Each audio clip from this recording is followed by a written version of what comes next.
I'm telling you this to show you that we as a people, as African people, we are what I call an endangered species. A white rhino is not an endangered species. You know, white people are obsessed with anything white. You know, imagine all rhinos as opposed to, you know, to be rhinos. But if you're a white rhino, you get privileges. And if you are going to be extinct, people will fight for you. You know, they're fighting for a white rhino. You know, what about any other rhino? What about the black rhinos? Who will fight for them? Nobody's going to fight for the white rhinos and for the black rhinos. No, fight for a white rhino. That's not an endangered species. We are the endangered species. And we're an endangered species because 15% of the world population who happen to be white use 89% of the world resources. 89%, which means the rest of the world population uses only 11% of the world resources. And even those resources are being taken away from you. They are being reduced. For example, we have now surrendered our waters. You can't have access to water because that's NEMA. Water is government. You can't have access to forest, so forget about getting drugs and chokero, because that has already been taken. Except if you are cutting timber to export. I think you have seen that recently, in the last few years, our traditional forests, our natural forests were being cut so that we grow trees called pine. You know pine? Takes 25 years. Once you cut it, that's the end. It doesn't allow anything else to grow. So you have to be, you know, pruning and cutting or any other foliage underneath because it grows alone. But who needs pine? Not us. Somebody else. Every day we are being told to prepare ourselves to grow food for export. And that export is called what? It's called a cash crop. Now, a cash crop is a food crop depending on who eats it.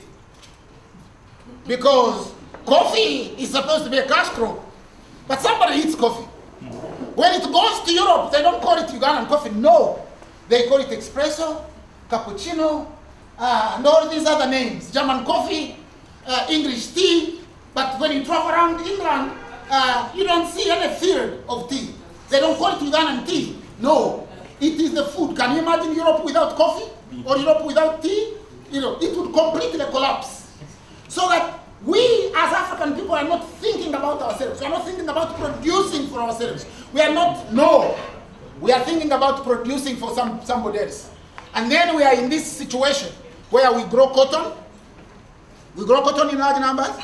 We export the cotton to somebody else who consumes it. It's a food crop. And then after they have worn all the clothes, they send it back to us. Now just think about the psychology of wearing second-hand clothes. The person who was wearing it could have died of a car accident. And the spirit of that bad accident is transferred to you. It's running around. Yes, you know, it's still running around. That's why your things are not going well. You know? It is unbelievable, you know, that we can accept this. Because why? Because we think we have now a situation in the country where somebody tells you that an old kettle from England is better than a new kettle from Malaysia or China. They convince you, they say, no. This is England. It is better. Why? Because there is somebody who sits in our psyche. There is a white person that sits in our psyche. He sits there all the time. He tells you what clothes to wear. He tells you what book to read. And he has coined that opinion adjective called good. Good is an opinion adjective. What is good for a rat can't be good for a cat. The catness of a cat is catching a rat. A cat doesn't know that it is a full cat until it gets a rat and holds it. And then you know you have a good cat. So we have to ask ourselves, why are we like this? What is it with African people? Why?